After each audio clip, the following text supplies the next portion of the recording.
அனைவருக்கும் வணக்கம். இது உங்கள் அரியணை அகாடமி திருவாரூர். நம்ம அகாடமி எங்கே இருக்குன்னா திருவாரூரில் மெடிக்கல் காலேஜ் பக்கத்தில் இருக்குது. சரிங்களா? இன்றைக்கி நம்ம என்ன டாபிக் பார்க்க போகிறோம்னா science discussion class. Already 4 classes பார்த்துட்டோம். இனி சயின்ஸில் 5ஆம் கிளாஸ் பார்க்க போகிறோம். அதாவது போலீஸ் எக்ஸாம்லேயும் சரி, எஸ்ஏ எக்ஸாம்லேயும் சரி, சயின்ஸில் இருந்து தான் அதிகமான கேள்விகள் கேட்குறாங்க. அதில் ரொம்ப இம்பார்ட்டண்டான இன்றைக்கி நம்ம முக்கியமான ஒரு 25 கேள்விகள், தேர்வில் எதிர்பார்க்கப்படும் 25 கேள்விகள் தான் இன்றைக்கி பார்க்க போகிறோம். நம்ம அகாடமியில் பிசி மற்றும் எஸ்ஐ மெட்டீரியல் அவைலபிளாக இருக்குது. வேணுன்றவங்க 8610555694 அப்படின்ற நம்பருக்கு கால் பண்ணி வாங்கிக்கலாம். அது இல்லாமல் நம்ம அகாடமியில் ஆன்லைன் மற்றும் ஆஃப்லைன் கிளாஸ் எஸ்ஐக்கு போயிட்டுருக்கு. வேணுன்றவங்க அட்மிஷன் போயிட்டுருக்கு. அவங்க 8610555694 அப்படின்ற நம்பருக்கு கால் பண்ணி நீங்கள் அட்மிஷன் ஆகிக்கலாம். இன்றைக்கி என்ன பார்க்க போகிறோன்னா இம்பார்ட்டன்ட் 25 கொஸ்டின்ஸ் ஃபார் சயின்ஸ். சரிங்களா? சரி, கிளாஸ்க்குள்ளே போயிடலாமா? சரி, ஃபஸ்ட்டு கொஸ்டின் பாருங்கள். உயிரை போக்கும் இரத்த சோகை எந்த வைட்டமின் குறைபாட்டால் ஏற்படுகிறது? ரொம்ப இம்பார்ட்டன்ட் கொஸ்டின். உயிரை போக்கும் இரத்த சோகை சொல்லுங்க பார்ப்போம்.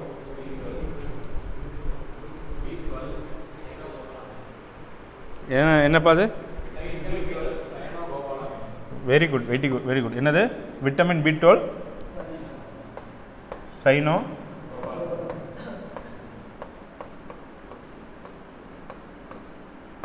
ஓகே, அப்போ விட்டமின் B2 சொல்லுங்க.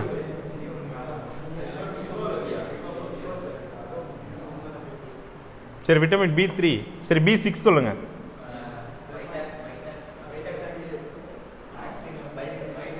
பைரிடாக்சின். சரிங்களா? B6 என்னது? வைரிடாக்சின்.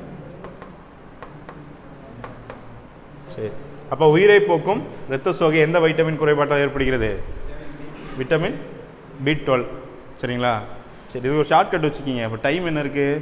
12 மணி இருக்கா? 12 மணி முடிஞ்சிருச்சுன்னா என்ன ஆகும்? உயிரே போகிற மாதிரி பசிக்கும். மத்தியானம் 12 மணிக்கு அப்புறம் என்ன பண்ணும்? உயிரே போகிற மாதிரி பசிக்கும் அப்படின்னு ஞாபகம் வச்சுக்கோங்க. உயிரை போக்கும் இரத்த சோகை. சரிங்களா? சரி, செகண்ட் கொஸ்டின் பாருங்கள். கூற்று 1, புகையிலை எதிர்ப்பு சட்டம் மே 1, 2004 கொண்டு வரப்பட்டது அப்படின்றாங்க. சரிங்களா? கூற்று 2 பாருங்க. உலக புகையிலை எதிர்ப்பு நாளாக மே 30ஆம் நாள் கருதப்படுகிறது அப்படின்னு சொல்றாங்க. சரி, இதுல என்ன தப்பா இருக்கு? கூற்று 2 மே 31 கரெக்டா? சரி, அப்ப கூற்று 1 மட்டும்தான் சரியா இருக்கு. தம்பி திரும்பியும் நல்லா கவனிச்சுக்கோங்க. புகையிலை எதிர்ப்பு சட்டம் அப்படின்னு சொல்லி ஒரு சட்டம் போட்டாங்க புகையிலைக்கு எதிராக. சரிங்களா? அது எப்ப? மே 1, 2004. அதே மாதிரி இங்கே வருங்க, உலக புகையிலை எதிர்ப்பு நாளாக மே 31 கருதப்படுறோம். இது ஒரு டைம் பிசி எக்ஸாமில் கேட்ட கொஸ்டின் தம்பி இது. சரிங்களா? திரும்பவும் சொல்கிறேன். புகையிலை எதிர்ப்பு சட்டம் மே 1, 2004. அதே மாதிரி உலக புகையிலை எதிர்ப்பு நாள் மே 31 கருவப்படுறாங்க. சரிங்களா? சரி, அடுத்த கொஸ்டின் பாருங்கள். கூற்று 1, 3வது கொஸ்டின். புற்றுநோய் என்ற சொல்லுக்கு லத்தீன் மொழியில் நண்டு என்று பொருள். சரிங்களா? சரி, அதே மாதிரி புற்றுநோய் படிப்பிற்கு என்னது சொல்றாங்க? ஆன்காலஜி அப்படின்றாங்க. கரெக்டா? எது கரெக்டு? திரும்பவும் சொல்றேன். புற்றுநோய் என்ற சொல்லுக்கு லத்தீன் மொழியில் நண்டு என்று பொருள். சரிங்களா? கேன்சர் அப்படின்றதுக்கு லத்தீன் லாங்குவேஜில் நண்டுன்றாங்களாம். அதே மாதிரி புற்றுநோய் படிக்கிறாங்க இல்லையா, அதுக்கு என்ன சொல்றாங்க? ஆன்காலஜி அப்படின்றாங்களாம். அதாவது புற்றுநோய் படிக்கிறதுக்கு ஆன்காலஜி இப்படி படிச்சா உங்களுக்கு புரியும். ஆன்காலஜி டிபார்ட்மெண்ட்னுவாங்க. சரிங்களா? புற்றுநோய் என்ற சொல்லுக்கு லத்தீன் மொழியில் நண்டுன்றாங்க. இந்த ஸ்டேட்மெண்ட்டும் கரெக்டு. புற்றுநோய் என்ற படிப்பிற்கு ஆன்காலஜி அப்படின்றாங்க. இந்த ஸ்டேட்மெண்ட்டும் கரெக்டு. சரிங்களா? புற்றுநோய் பற்றி படிக்கிறதுக்கு பேர் என்னது? ஆன்காலஜி.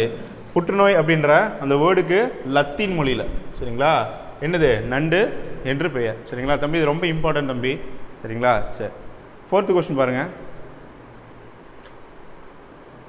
என்ன கேட்குறாங்க? 4th question. பொருந்தாத இணையை தீர். தம்பி கொஸ்டின் எப்பயுமே அண்டர்ஸ்டாண்ட் பண்ணும். பொருந்துற இணையை கேட்கல, பொருந்தாத இணை அப்படின்னா என்னது? 4 ஆப்ஷன்ல 3 பொருந்துமா, 1 பொருந்தாது. அது எது நீங்க கண்டுபிடிங்க. சரிங்களா? மஞ்சள் காமாலை, ஹெப்பாட்டிட்டிஸ் வைரஸ். கரெக்டா? கரெக்ட். சரிங்களா? சரி, தட்டம்மைக்கு என்ன சொல்லுவாங்க? வாரிசு இல்ல, ரத்த சோகை. கரெக்டா? தட்டம்மை வந்தா ரத்த சோகை வருமா? சரி, அது இருக்கட்டும். ரேபிஸ் வந்தா என்னது? ஹைட்ரோபியா. கரெக்ட். ஏன்னா ரேபிஸ் வந்தா நாய் கடிச்சா என்ன ஆகும்? தண்ணியை பார்த்தா என்னது? ஹைட்ரோபியா. கரெக்டா? இது கரெக்ட். லியூகோடெர்மா அப்படின்றது என்னது? ரத்த சோகையா? Very good. லீகோட்ரோமான்றது என்னது? தோல் நோய். அப்போ இதுதான் தப்பாக இருக்குது. சரிங்களா? சரி. தட்டம்மை வந்தால் ரத்த சோகை வரும். சரிங்களா? சரி. இது 9th புக்கில் இருக்குது. எதுக்கு கிளாரிஃபை பண்ணிக்கோங்க, அந்த ஆப்ஷன்ஸில் இருக்கும். சரிங்களா? சரி சரி. 5வது கொஸ்டின் பாருங்கள். சிட்ரஸ் வகை பழங்களை உணவில் சேர்த்துக் கொள்வதன் மூலம் ஸ்கர்வி நோயை குணப்படுத்த உதவும் என்று கூறியவர். அப்படின்னா சிட்ரஸ் பழம்னா என்னது தம்பி? சிட்ரஸ் வகை பழம்னா என்ன? ஒரு 2 பழம் சொல்லுங்க பார்ப்போம். எலுமிச்சையா? வேற? ஆரஞ்சா? சாத்துக்குடியா? சரி.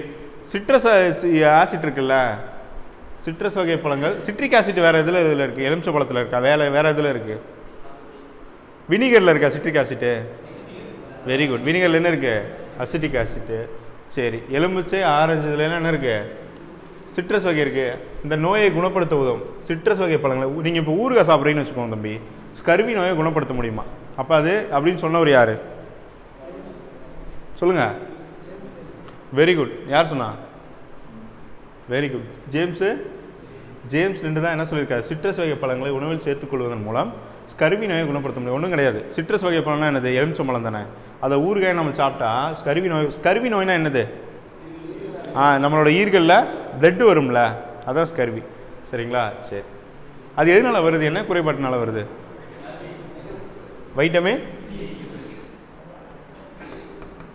வைட்டமின் சியா? சரி. வைட்டமின் சி கருவி. அப்போ டிஏ ரிக்கெட்ஸா? சரி சரி. 6வது கொஸ்டின் பாருங்க. சரியற்ற கூற்றுகளை ஆராய்க. கொஸ்டின் நல்லா அண்டர்ஸ்டாண்ட் பண்ணிக்கணும். என்ன சொல்லியிருக்காங்க? சரியற்றன்னு இருக்காங்க. இப்போ சரியானது இருக்காமா, சரியற்றதை தான் கண்டுபிடிக்கணுமா? சரிங்களா? சரி. புற்றுநோய் உண்டாக்கும் காரணிகள் கார்சினோஜென்கள் அல்லது புற்றுநோய் காரணிகள் எனப்படுமா? சரிங்களா? சரி. 2வது கூற்று பாருங்க. உலக புற்றுநோய் நாள் எப்போ? பிப்ரவரி 4. கரெக்டா? சரி. பிப்ரவரி 4. அப்போ தேசிய புற்றுநோய் விழிப்புணர்வு நாள் எப்போ?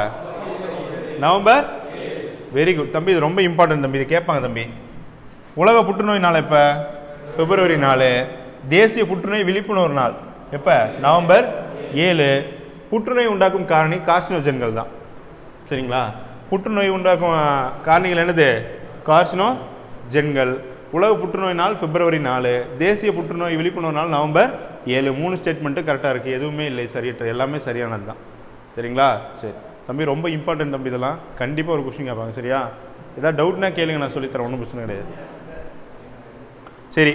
7வது கொஸ்டின் பாருங்க தம்பி. 7வது கொஸ்டின் பொறுத்துக்க.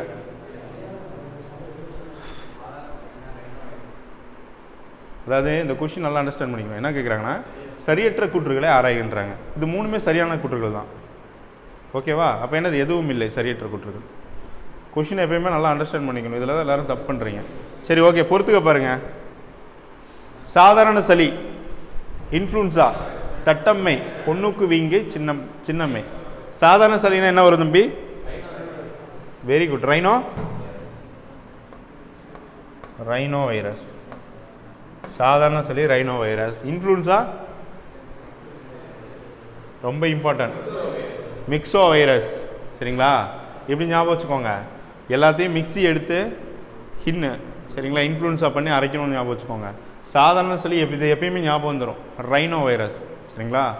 இன்ஃப்ளூன்ஸானா மிக்ஸோ வைரஸ். சரிங்களா? அப்போ தட்டம்மைனா வெரி குட். தட்டம்மைனா என்னது? ரூபெல்லா. அப்போ பொண்ணுக்கு வாங்கினா என்னது? Very good. யார் சொன்னா? பொண்ணுக்கு வீங்க என்னது? மிக்ஸோ வைரஸ் பரோட்டிடிஸ். சரிங்களா? சரி. சின்னம்மைன்றது என்னது? வாரிசெல்லா. இதுக்கு ஒரு ஷார்ட்கட் சொல்லித்தரேன் நான். சரிங்களா? சாதாரண சளி ரைனோ வைரஸ் ஞாபகம் வந்துடும். சரிங்களா? இந்த இன்ஃப்ளூன்ஸா எல்லாத்தையும் எடுத்து என்ன பண்ணுறோம்? மிக்சியில் போடுறோம், மிக்ஸோ வைரஸ். சரிங்களா? சரி. இதை விட்டுருங்க. இப்போ பாருங்க, இந்த சின்னம்மைன்றது இருக்குல்ல, சின்னம்மை, சின்ன பையன் இருக்கான்ல, ஒரு குழந்தை பிறக்கும்போது சின்னதாக பிறக்குது, அந்த ஃபேமிலிக்காக தான் என்னது? வாரிசு. சின்னம்மைன்றது வாரிசு, வாரிசு எல்லாம் ஞாபகம் வச்சுக்கோங்க. தம்பி இது எப்படி புரியுதா உங்களுக்கு? சரி. இப்போ இங்கே வாங்க. பொண்ணுக்கு வீங்கி, பொண்ணுக்குன்றது மிக்ஸோ வைரஸ் பரோட்டிடிஸ். சரிங்களா? இப்போ எப்படி சொல்லுங்கன்னா, இது பெண் பொண்ணுக்குவீங்க. அவங்களுக்கு எக்ஸ்ட்ரா நம்ம என்ன பண்ணுவோம், அந்த சீர் பண்ணுறது இதெல்லாம் பண்ணுவோம்ல, அந்த ஏஜ் அட்டன் பண்ணும்போது சில விஷயம்லாம் எக்ஸ்ட்ரா பண்ணுவோம், அந்த மாதிரி ஞாபகம் வச்சுக்கோங்க. ஆல்ரெடி இன்ஃப்ளூன்ஸானா மிக்ஸோ வைரஸ், பொண்ணுக்குவீங்கன்னா மிக்ஸோ வைரஸ் ப்ளஸ் பரோட்டிட்டிஸ். சரிங்களா? ஆனால் இந்த தட்டம்மை வந்து எப்பயுமே மறக்காது, ரூபெல்லா வைரஸ். சரிங்களா? இது எப்படின்னா, இந்த எப்படி சொல்லுவாங்கன்னா, தெலுங்கில் ஒரு வேர்டு இருக்குது, தட்டம்மைனா தொட்டம்மான்னு சொல்லுவாங்க, கேள்விப்பட்டிருக்கீங்களா? தொட்டம்மான்னு சொல்லுவாங்க. தெலுங்கில் ஒரு வேர்டு இருக்குது, தொட்டம்மா. தட்டம்மா தொட்டம்மான்னு சொல்லுவாங்க. இந்த கிருஷ்ணகிரி பக்கம் சென்னை பக்கம்லாம் சொல்லுவாங்க. தட்டம்மா ரூபெல்லா வைரஸ். தட்டம்மா பேர் என்ன? ரூபெல்லா. சின்னம்மை என்னது? வாரிசெல்லா. சாதாரண சளி ரைனோ வைரஸ். இன்ஃப்ளூன்ஸா மிக்ஸோ வைரஸ் அப்படின்னு ஞாபகம் வச்சுக்கோங்க. பொண்ணுக்கு இங்கே மட்டும் மிக்ஸோ வைரஸ் ப்ளஸ் பரோட்டிட்டிஸ். சரிங்களா? இது ஒரு டைம் படிச்சிட்டிங்கன்னா உங்களுக்கு திரும்ப திரும்ப என்ன ஆயிரும், மனப்படம் ஆயிரும். கண்டிப்பாக நோய்கள்லேருந்து ஒரு கொஸ்டின் கேட்பாங்க எக்ஸாமில். சரியா? சரி, அப்போ என்ன ஒரு ஆப்ஷனு? ஆப்ஷன் என்ன வரும்? சி. Very good. சரி, 8வது கொஸ்டின் பாருங்க. இன்சுலின் சாராத நீரிழிவு நோய் ஏற்படும் காரணங்களுக்கு பொருந்ததை தேர்க அப்படின்றாங்க. இன்சுலின் இருக்கு இல்லையா, இன்சுலின்னா எது? இன்சுலின் எதுக்கு போடுறோம்? அன்னைக்கு கூட ஒருத்தன் கேட்டான், சார் இன்சுலின்னு சொல்றீங்க, அது மருந்து தானே சார், அதை நீங்கள் எப்படி ஹார்மோன்னு சொல்லுவீங்கன்னு ஒருத்தன் கிட்ட கேட்டான். இன்சுலின்றது ஒரு ஹார்மோன். சரிங்களா? அது கிட்னி பக்கத்தில் சுரக்கிற ஒரு ஹார்மோன். சரிங்களா? அது சுரந்தால் தான் என்ன ஆகும், நம்மளோட சர்க்கரை லெவலை ஈக்குவலாக வச்சுருக்கோம். அது சுரக்கலைன்னா என்ன ஆயிரும், சுகர் லெவலில் அதிகமாகிடும். கான்செப்ட் புரியுதா? சரி, இப்போ என்ன கேட்டிருக்காங்க, இன்சுலின் சாராத நீரிழிவு நோய் ஏற்படும் காரணங்களுக்கு பொருந்ததை தேர்க. அப்போ கரெக்டானதை தேர்வு செய்கிறாங்க. என்னது? இன்சுலின் சாராத நீரிழிவு நோய் அப்படின்னா என்னது? அதாவது இன்சுலின் சாராத நீரிழிவு நோய்னா, இன்சுலின் சார்ந்த நீரிழிவு நோய் என்னது? வெரி குட் தம்பி. ஃபஸ்ட்டு இன்சுலின் சார்ந்தது இருப்போம். வயது அதிகரிக்கிறது, உடல் பருமன் இருந்தால் இன்சுலின் சார்ந்த நீரிழிவு நோய் வரும். புரியுதா? அதே மாதிரி உடல் செயல்பாடுகள் இல்லாமல் இருந்தால், ஆக்டிவிட்டிஸ் இல்லாமல் இருந்தால் என்ன ஆகும், சுகர் அதிகமாக இருக்கும். அது என்னதான், இன்சுலின் சார்ந்தது. புரியுதா? அதே மாதிரி மரபணு, மரபு வழி மற்றும் சுற்றுச்சூழல் காரணிகள் அப்படின்னா என்ன கிடையாதுன்னா, உங்கள் தாத்தாவுக்கு சுகர் இருந்துச்சுன்னா உங்கள் அப்பாவுக்கு வரும், உங்கள் அப்பாவுக்கு சுகர் இருந்துச்சுன்னா உங்களுக்கு கண்டிப்பாக வரும். கான்செப்ட் புரியுதா? ஏன் வரும்னா, இந்த ரெண்டுமே இல்லாமல் இருந்தால் வராது, இது இருந்துச்சுன்னா வரும். கான்செப்ட் புரியுதா? வயது அதிகரித்தால் 70+, 60+ அப்படி ஆனாலும் உடல் பருமன் இல்லாமல் நீ ஆக்டிவிட்டியாக ஃபிசிக்கல் பண்ணிட்டு இருந்தா உனக்கு சுகர் வராது, மரபணு வழியில் வராது. ஆக்டிவிட்டியாக கரெக்டாக ஃபுட்டை ஃபாலோ பண்ணி இருந்தால் வராது. ஆனால் இதெல்லாம் என்னது, இன்சுலின் சார்ந்தது. ஆனால் இன்சுலின் சாராதது என்னது, உடல் உழைப்பு இல்லாத வாழ்க்கை. என்னது? ஒரு நிமிஷம் இங்கே பாருங்க, உடல் உழைப்பு இல்லாத வாழ்க்கை, இதெல்லாம் என்னது? ஒரு நிமிஷம் தம்பி. இது மூணுமே இன்சுலினு சார்ந்தது. இந்த மரபணு வழி மற்றும் சுற்றுச்சூழல் தான் என்னது, சாராதில் வரும். சரிங்களா? சரி, இது நல்லா புரிஞ்சுக்கோங்க. இந்த மரபணு என்ன சொல்லுவாங்கன்னா, இன்சுலின் சாராதுன்னு சொல்லுவாங்க. என்னென்னா, அதே மாதிரி இப்போ உங்களுக்கு சுகர் இருந்தால் உங்கள் பையனுக்கு வரும், உங்கள் பையனுக்கு இருந்தால் அவன் பையனுக்கு வரும். இதெல்லாம் என்னது, மரபணு வழி மற்றும் சுற்றுச்சூழல் காரணிகள். இன்சுலின் சாராத நீரிழிவு நோய் இதெல்லாம் என்னது, இன்சுலின் சார்ந்தது. உங்களுக்கு கான்செப்ட் புரியுதா? ஏன் இன்சுலின் சார்ந்ததுன்னு சொல்கிறாங்கன்னா, சுகர் ஒன்ஸ் இதனால சுகர் வந்துருச்சுன்னா இன்சுலின் போடுவோம், இதனால வந்துச்சுன்னா கண்டிப்பாக நம்ம போட்டு தான் ஆகணும், இதனால வந்து போடுவோம். ஆனால் இது இன்சுலின் சாராததுன்னு ஏன் சொல்கிறாங்கன்னா, இது வந்து என்னது, மரபணு, அதாவது இது என்ன சொல்கிறது, காலாங்காலமாக வர்றது. உங்களுக்கு புரியுதா? காலாங்காலமாக வர்றது. சரிங்களா தம்பி? இப்போ சுகர் தான் என்னது, ஹை பிச்சில் இருக்குது. இனி வர ட்ரெண்டில் 2 கடை போட்டால் பொழைச்சிக்கலாம். ஒன்று என்னது, மெடிக்கல் ஷாப்பு, இன்னொன்று என்னது, மொபைல் ஷாப்பு. புரியுதா? சரி, அடுத்து 9வது கொஸ்டின் பாருங்கள் தம்பி. இது ரொம்ப இம்பார்ட்டன்ட், இது கரெக்டாக இருக்கான்னு மேபி இது எழுதி வச்சுக்கோங்க, கண்டிப்பாக எக்ஸாமில் கேட்பாங்க. சரிங்களா? இதில் என்ன கேட்டிருக்காங்கன்னா, சரியான விரிவாக்கத்தை தேர்க. சொல்லுங்கள், சரியானது என்னன்னு கேட்குறாங்க தம்பி. ஹியூமன் இம்யூனியஸ் டிஃபிஷியன்சி வைரஸா? கரெக்டா? சரியான விரிவாக்கத்தை தேர்ந்தெடுக்கன்னு கேட்குறாங்க.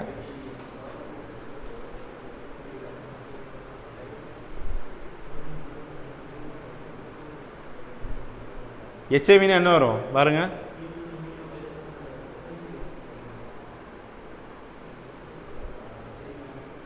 சொல்லுங்க தம்பி, HIVனா என்னது?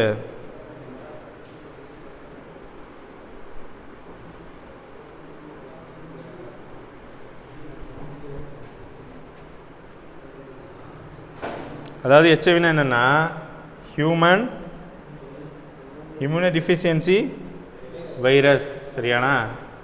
சரி, இது கரெக்ட். HIVனா என்னது, ஹியூமன் இம்யூனோ டிஃபிஷியன்சி வைரஸ் அப்படின்றது என்னது ஹெச்ஐவி சரிங்களா. அப்போ எலைசானா என்னது எலைசா எதுக்கு யூஸ் பண்ணுவோம் என்ன டெஸ்ட்டு வெரி குட் எலைசான்றது என்னது தம்பி இது போன டைம் எஸ்ஐல கேட்ட கொஸ்டின் தம்பி எலைசான்றது என்னது தம்பி ஹெச்ஐவியை கன்ஃபார்ம் பண்ணுறதா வெரி குட். அப்போ டைப்பாய்டை உறுதிப்படுத்துறதுக்கு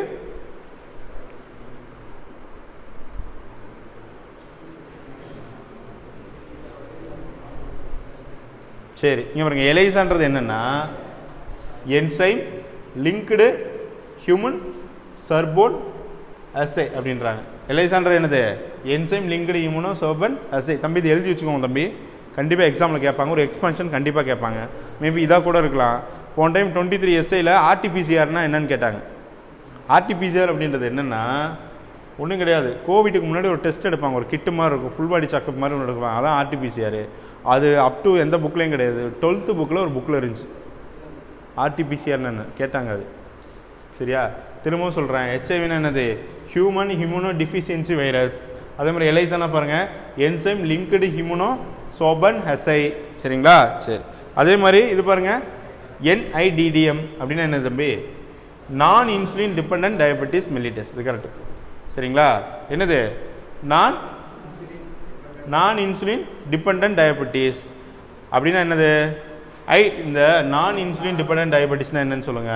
அதே மாதிரி இந்த IDDMனா என்னன்னு சொல்லுங்க. இன்சுலின் டிபெண்டன்ட் டயபெட்டிஸ்னா என்னன்னு சொல்லுங்க. Very good very good very good. இந்த நான் இன்சுலின் டிபெண்டன்ட் டயபெட்டிஸ்னா மரபு சார்ந்தது வரும் சரிங்களா. இதான் இங்கே தப்பாக இருக்குது என்னது அதே தான் வரும் இங்கே ஹியூமனோ வராது இன்சுலின் வரும் சரிங்களா. இன்சுலின் டிபெண்டன்ட் டயபெட்டிஸ் மெல்லிட்டஸ் தம்பி இது ரொம்ப இம்பார்ட்டன்ட் திரும்பவும் சொல்லி தரேன். இங்கே பாருங்க ஹெச்ஐவினா என்னது ஹியூமன் ஹியூமனோ டிஃபிஷியன்சி வைரஸ். அதே எலைசானா என்னது எலைசான்றது ஹெச்ஐவியை உறுதி பண்ணுறது சரிங்களா. என்சைம் லிங்க்டு ஹியூமனோ சர்பன்ட் அசை. அதே மாதிரி இங்கே பாருங்க NIDDM அப்படின்னா நான் இன்சுலின் டிபெண்டன்ட் டயபெட்டிஸ் மெல்லிட்டஸ். அதே மாதிரி IDDMனா இன்சுலின் டிபெண்டன்ட் டயபெட்டிஸ் மெல்லிட்டியஸ். இந்த நான் இன்சுலின் டிபெண்டன்ட் மெல்லிட்டஸ்னால் இது யாருக்கு வரும்னா 14 வயசுக்கு மேலே உள்ளவங்களுக்கு வரும் சரிங்களா. இந்த இன்சுலின் டிபெண்டன்ட் டயபெட்டிஸ்னால் யார் 45 வயசுக்கு மேலே உள்ளவங்களுக்கு வரும். கான்செப்ட் புரியுதா உங்களுக்கு. இப்போ எல்லாம் பிறந்த குழந்தைகளுக்கு என்ன பண்ணுறாங்க சுகர் இருக்குன்னு சொல்கிறாங்க கேள்விப்பட்டிருக்கீங்களா. சரி 10th கொஸ்டின் போயிடலாமா. சரி உலக சுகாதார நிறுவனம் 1984 மருந்துகளின் போதை அல்லது மருந்துகளின் தவறான பயன்பாடு என்ற வார்த்தைக்கு பதிலாக எந்த வார்த்தையை பயன்படுத்த ஆலோசனை வழங்கியது தம்பி இது ரொம்ப இம்பார்ட்டன்ட் தம்பி திரும்பவும் சொல்கிறேன் உலக சுகாதார நிறுவனம் 1984 மருந்துகளின் போதை அல்லது மருந்துகளின் தவறான பயன்பாடு என்ற வார்த்தைக்கு பதிலாக எந்த வார்த்தையை பயன்படுத்த ஆலோசனை வழங்கியது. இதை சொல்லாம்ப்பா இதை சொல்லக்கூடாதுப்பா அப்படின்னு சொல்லியிருக்காங்கல்ல அப்படின்னு சரிங்களா. அப்போ இது என்ன கொஸ்டின் மருந்துகளை சார்ந்து இருத்தல் அப்படின்ற வார்த்தையை என்ன பண்ணுறாங்க யூஸ் பண்ண சொல்லியிருக்காங்க சரிங்களா. சரி 12th கொஸ்டின் பாருங்க தம்பி நிக்கோட்டின் எனும் ஆல்கலாய்டு புகையிலைக்கு ஒருவர் அடிமையாதலை ஏற்படுத்துகிறது அப்படின்றாங்க. ஃபர்ஸ்ட் கொஸ்டின் என்னது நிக்கோட்டின் என்ன தம்பி புகையிலை. நிக்கோட்டின் எனும் ஆல்கலாய்டு புகையிலைக்கு ஒருவர் அடிமையாதலை ஏற்படுத்துகிறது. நிக்கோட்டின் கிளர்ச்சியை தூண்டும் மிகவும் தீங்கு விளைவிக்கின்ற நச்சுத்தன்மை வாய்ந்த பொருளாகும் அப்படின்றாங்க. இதில் கூற்று காரணம் எது கரெக்டு சொல்லுங்க பாப்பா. நிக்கோட்டின் எனும் ஆல்கலாய்டு புகையிலை ஒருவர் அடிமையை ஏற்படுத்துதாமா நிக்கோட்டின் சரிங்களா போதைப் பொருள் அடிமையாக்கிதாமா. அதே மாதிரி நிக்கோட்டின் கிளர்ச்சியை தூண்டும் மிகவும் தீங்கு விளைவிக்கின்ற நச்சுத்தன்மை வாய்ந்த பொருள் அப்படின்றாங்க. அப்போ என்னது கூற்றும் காரணமும் சரி சரிங்களா. சரி கரெக்டாக சுச்சுவேஷன் நல்லா ஹேண்டில் பண்ண தெரிஞ்சுக்கணும்டா. இங்கே வருங்க நிக்கோட்டின் என்னும் வார்த்தை ஆல்கலாய்டு புகையிலை ஒருவருக்கு அடிமையாதலை ஏற்படுத்துகிறது. நிக்கோட்டின் கிளர்ச்சியை தூண்டும் மிகவும் தீங்கு விளைவிக்கின்ற நச்சுத்தன்மை வாய்ந்த பொருளாகுன்றாங்க. அப்போ என்னது கூற்று காரணம் சரி. அடுத்த கொஸ்டின் பாருங்க கடகடன் போயிடலாம். இந்தியர்களின் ரத்தத்தில் இருக்க வேண்டிய விரும்பத்தக்க கொழுப்பின் அளவு. நம்ம ரத்தத்தில் கொழுப்பு எத்தனை இருக்கணுமாமா வெரி குட் 200 மில்லி டெசிலி சரிங்களா. 200 மில்லிகிராம் மற்றும் டெசிலி சரிங்களா. இந்தியர்களின் ரத்தத்தில் இருக்க வேண்டிய விரும்பத்தக்க கொழுப்பின் அளவு எவ்வளோவா தம்பி 200 மில்லி டெசிலி சரிங்களா. சரி 11th கொஸ்டின் பாருங்க. சரியாக பொருத்தப்பட்ட இணைகள். குயினைன் மாத்திரை மலேரியாக்கா கரெக்ட். குயினைன் மாத்திரை எதுக்கு மலேரியா. எலும்பு முறிவு காய்ச்சல் எதுக்கு டெங்கு வந்தால் எலும்பு முறிவு காய்ச்சலாடா சரி. யானைக்கால் நோய் பிலேரியாவா? கரெக்டா தப்பா? கரெக்டா தப்பா? கரெக்டு. யானைக்காய் நோய் பிலேரியா தான். வேற என்ன இருக்கு? மலேரியா பிலேரியான்னு வரும்டா. யானைக்கால் நோய் பிலேரியா. ஒற்றை இலை ஆரண்ய வைரஸ் என்னது? ஒற்றை இலை ஆரண்ய வைரஸ். டே இதெல்லாம் என்னது? இந்த நோய் வந்தா டே இந்த வைரஸ் வந்தா இந்த நோய் வரும்டா. சரியா? மலேரியா வந்தா குயினின் மாத்திரைகள் யூஸ் பண்ணுவோம், சரியாயிடும். அதே மாதிரி டெங்கு வந்தா எலும்பு முறிவு காய்ச்சல். டெங்கு என்னது? 104 டிகிரிடா. 104 டிகிரி செல்சியஸ் வந்து சாவுற கண்டிஷன் போயிடும். அப்போ என்ன ஆகும்? எலும்பு முறிவு ஏற்பட்டுரும். புரியுதா? அதே மாதிரி பிலேரியான்றது யானைக்கால் நோய். சிக்கன் குனியா வந்தால் என்னது? ஒற்றை இலை ஆரண்யா தான் சிக்கன் குனியா வைரஸை ஏற்படுத்தும். அப்போ 4 இணைகளும் கரெக்டாக இருக்கு. சரிங்களா? சரி. 14 கொஸ்டின் திரும்ப சொல்லித்தரவா? இன்னொரு டைம் சொல்லித்தரவா? திரும்ப சொல்கிறேன். மலேரியா வந்தால் குயினின் மாத்திரைகள் யூஸ் பண்ணணும். டெங்கு வந்தால் எலும்பு முறிவு காய்ச்சல் ஆயிரும். சரிங்களா? அதே மாதிரி பிலேரியா யானைக்கால் நோய், சிக்கன் குனியா ஒற்றை இலை ஆரண்ய வைரஸ். சரிங்களா? சரி. 14 கொஸ்டின் பாருங்க. நுரையீரலின் மூச்சு சிற்றறைகளில் ஏற்படும் வீக்கம் வாயு பரிமாற்றத்துக்கான மேற்பரப்பை குறைத்து டேஸ் நோயை உண்டாக்கின்றன. அதாவது சிம்பிள் தம்பி, நுரையீரலில் மூச்சு சிற்றறையில் ஏற்படும் வீக்கம் வந்தாலே என்னது? சொல்லுங்க பாப்பா. Very good. வீக்கம் வந்தாலே எம்பைசிமா. நுரையீரலில் வீக்கம் வந்தாலே என்னது? எம்பைசிமா. ஞாபகம் வச்சுக்கோங்க. நுரையீரலில் வீக்கம் வந்தாலே எம்பைசிமா. நுரையீரல் மூச்சு சிற்றறையில் ஏற்படும் வீக்கம் வாயு பரிமாற்றத்துக்கான மேற்பரப்பை குறைத்து நோய் உண்டாக்கும். நுரையீரலில் வீக்கம் வந்தாலே எம்பைசிமா நோய். சரிங்களா? சரி. 15 கொஸ்டின் பாருங்க. 15 கொஸ்டின் தம்பி, இது ரொம்ப இம்பார்ட்டன்ட் தம்பி. சரிங்களா? இப்போ நடத்துகிற கண்டிப்பாக ஒரு கொஸ்டின் வரும் example. Hyper glycemia, glycosuria, polyphagia, polyuria, polydipsia அப்படின்றதுக்கு என்னது? ஹைப்பர் கிளைசிமியா அப்படின்னா என்ன தம்பி? Very good.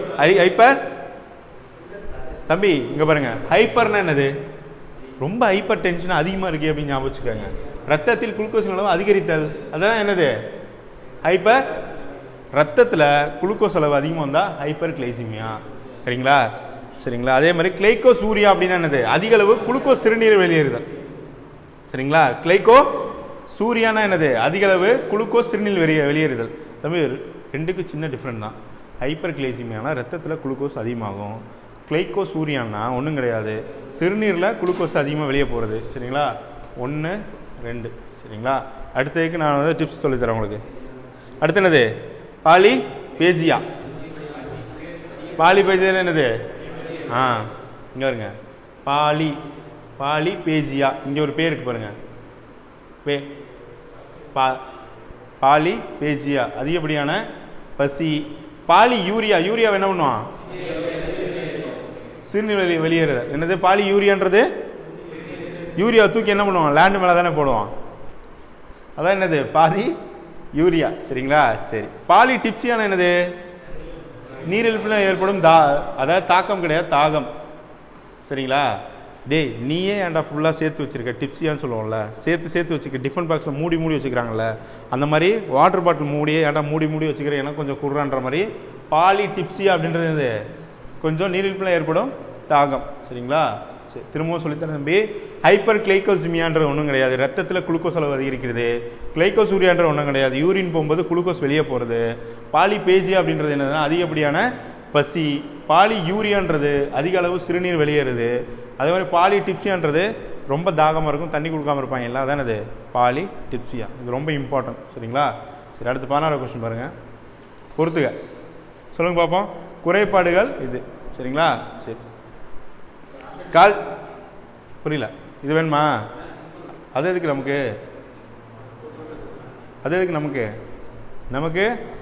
ஆப்ஷனே தேவை கிடையாது, நமக்கு ஆன்சர் மட்டும் தான் வேணும். சரியா? சரி. கால்சியம் குறைபாடுனால என்ன நோய் வரும்? கப்புன்னு சொல்லுங்க. கால்சியம் குறைபாடு. Very good. ரிக்கட்ஸ். அப்ப பாஸ்பரஸ் கம்மியானா? வெரி குட் தம்பி. இது ஒரு டைம் கேட்டாங்க தம்பி. கால்சியம் குறைபாடுனால ரிக்கட்ஸ். அப்ப என்னது?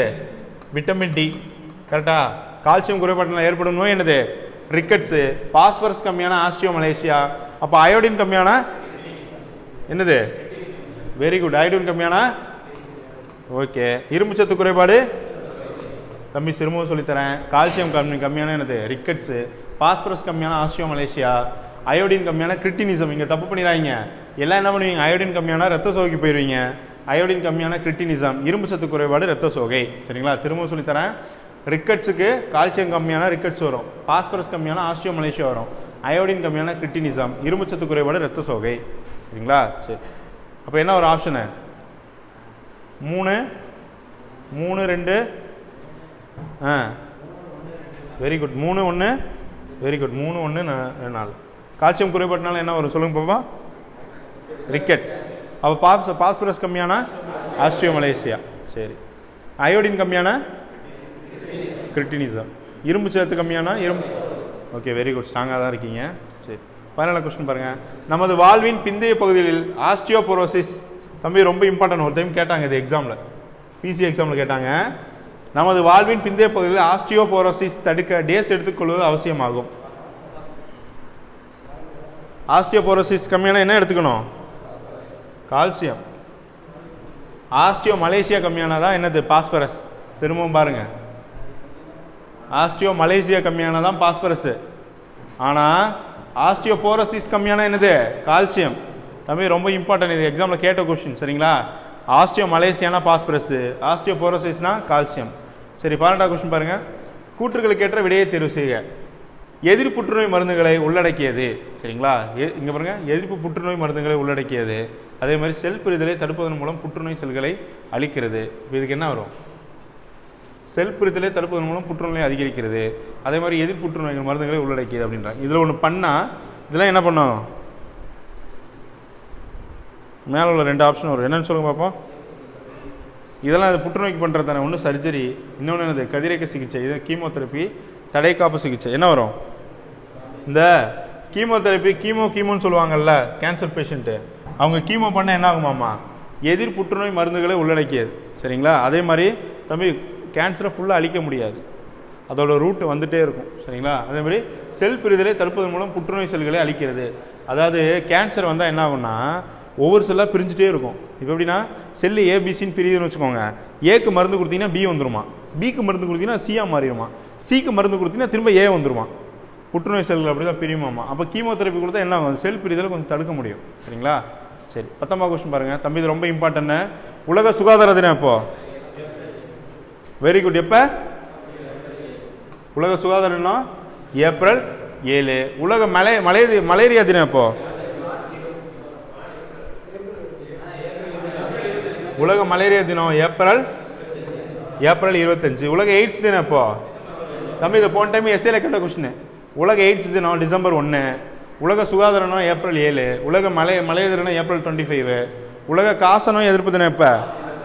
மார்ச் 24. தம்பி ரொம்ப இம்பார்ட்டன்ட் தம்பி, கண்டிப்பாக இந்த கொஸ்டின் கேட்பாங்க. உலக சுகாதார தினம் ஏப்ரல் 7. உலக மலேரியா தினம் ஏப்ரல் 25. Aids December 1. போன டைம் எஸ்ஏல கேட்ட கொஸ்டின் டேட்டு ஒன்று கேட்பாங்க, டிசம்பர் 1. உலக காசநோய் எதிர்ப்பு தினம் எப்போ? மார்ச் 24. காசநோய் எதிர்ப்பு தினம் எப்போ? மார்ச் 24. இதில் நீங்கள் கன்ஃபியூஸ் ஆகக்கூடாது. சரிங்களா? சரி, இதுக்கு என்ன வரும்? 2 என்னப்பா? 2 3 1 4. வெரி குட் தம்பி. திரும்பவும் சொல்கிறேன், உலக காசநோய் எதிர்ப்பு தினம் மார்ச் 24. எய்ட்ஸ் வந்து டிசம்பர் 1. அதே மாதிரி மலேரியா தினம் ஏப்ரல் 25. சுகாதார தினம் ஏப்ரல் 7. சரிங்களா? ஏதாவது டவுட் இருக்கா?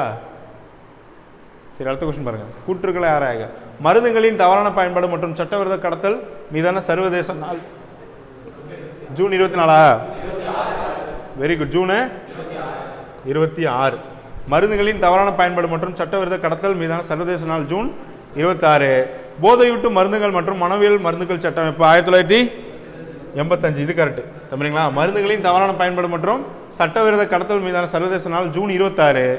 போதையூட்டு மருந்துகள் மற்றும் மனவியல் மருந்துகள் சட்டம் இப்போ 1985. அப்போ இதில் என்னது? 2 மட்டும் கரெக்ட். சரி, 21 பாருங்க. சரியான கூற்றை தேர்ந்து. டிப்தீரியா நோயால் பாதிக்கப்படும் உறுப்பு. தம்பி டிப்தீரியா வந்தா சொல்லுங்க. டிப்தீரியா வந்தா பாதிக்கப்படுற உறுப்பு கண்ணா? கரெக்டா? சரி, அதை விடுங்க. காசநோயினால் பாதிக்கப்படும் முதன்மை உறுப்பு என்னது? காசநோய் வந்தால் என்னது? டிபி வந்தால் ஃபர்ஸ்ட் நுரையீரல் தான் பாதிக்கும். மஞ்சள் காமாலை வந்தால் பாதிக்கப்படுறது என்னது? கல்லீரல். மஞ்சள் காமாலை குணப்படுத்த என்னது? கீழா நெல்லி. அப்போ டிப்தீரியா என்னது? Very good. டிப்தீரியா என்னது? த்ரோட், கண்ணு கிடையாது.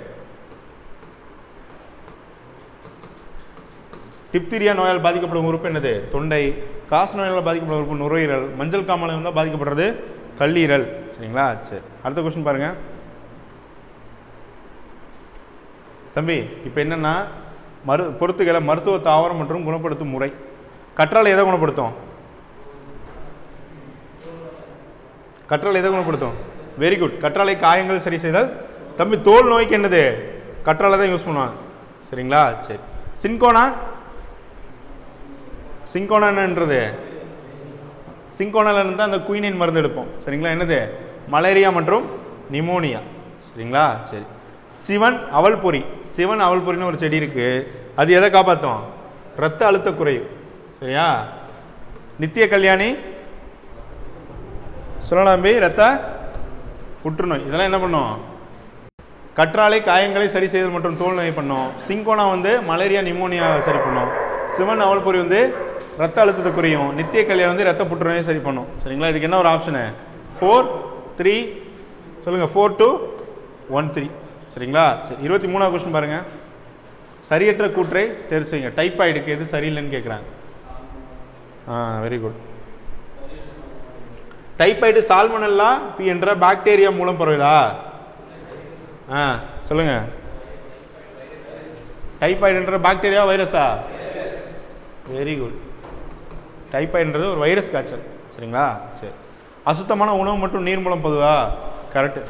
தீவிர தலைவலி மற்றும் தீவிர காய்ச்சல், அதாவது இது தம்பி இங்கே பாருங்க 104 டிகிரி ஃபாரன்ஹீட் டைப்பாய்டு வந்தா. ரத்த காய்ச்சல் போது உடல் முழுவதும் கொப்பளங்கள் ஏற்படுமா? என்ன பண்ணுவோம்? எலும்பு முறிவு ஏற்படும். எலும்பு, இது ஒரு எலும்பு முறிவு காய்ச்சல். தம்பி டைப்பாய்டு பற்றி தெரிஞ்சுக்கோங்க தம்பி. டைப்பாய்டு சால்மனெல்லா டைப் என்ற வைரஸ் மூலம் பரவுது. அசுத்தமான உணவு மற்றும் நீர் மூலம் பரவுது. தீவிர தலைவலி மற்றும் தீவிர காய்ச்சல், அதாவது 104 டிகிரி காய்ச்சல் நோயின் அறிகுறி. இந்த காய்ச்சலின் போது உடல் முழுவதும் எலும்பு முறிவு காய்ச்சல் ஏற்படும். சரிங்களா? எலும்பெல்லாம் உடஞ்சிரும். 24வது கொஸ்டின் பாருங்க. சேர்மம் மற்றும் பொதுப்பெயர். தாமிர சல்பேட் என்னது? தாமிர சல்பேட். தாமிர சல்பேட்னா என்னது? மயில் துத்தம். தாமரை தர்ஷன் ஒருத்தர் இருந்தால, தாமரை தர்ஷன். தாமரை என்ன பண்ணும்? மயில் ஆடுன்னு சொல்லி ஞாபகம் வச்சுக்கோங்க. தாமரை சல்பேட் மயில் துத்தம். அப்போ இரும்பு சல்பேட் என்ன வரும்? இரும்பு என்னது? வெரி குட்ரா தம்பி, நல்லா ஞாபகம் வச்சுருக்கேன். இரும்பு சல்பேட்டு பச்சை துத்தம். அப்போ கந்தகாமிலம் வெரி குட், விட்ரலை எண்ணெய். அப்போ பொட்டாசியம் நைட்ரேட்டு இருங்க. Very good. பொட்டாசியம் நைட்ரேட் என்னது? Salt Peter. தம்பி இது ஒரு கொஸ்டின் கேட்பாங்க. சால்ட் பீட்டர்னா என்னன்னு கேட்பாங்க. என்னது?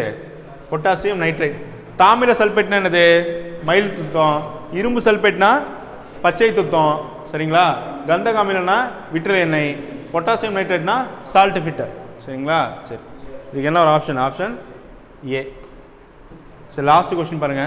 வேதிப்பொருட்களின் அரசு என்று அழைக்கப்படும் அமிலம்